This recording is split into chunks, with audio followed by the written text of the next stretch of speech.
אנו בצומת מכריע עם אפשרויות להתקדם לעסקה שבסופו של יום תשיב את כל חטופינו. אני אומר זאת מידיעה. החטופים שלנו בסכנת חיים, זמנם קצוב. לצד זאת, אחים שלנו קורסים מהעומס במילואים ובסדיר. לכן, אני קורא לנתניהו, ליאיר לפיד, אביגדור ליברמן. הגיעה העת לממשלת פדיון שבויים, תומכת משרתים וקצובה בזמן.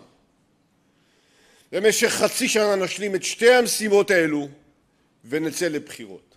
העקרונות יהיו שכהונת הממשלה תחל בעסקת חטופים שתשיב את כולם הביתה. אחר כך בתוך שבועות נגבש מתווה שירות ישראלי שיגייס את אחינו החרדים ויקל על המשרתים. ולבסוף נודיע על תאריך בחירות מוסכם באביב 26 ונעביר בהתאם חוק לפיזור הכנסת. זה מה שנכון לישראל.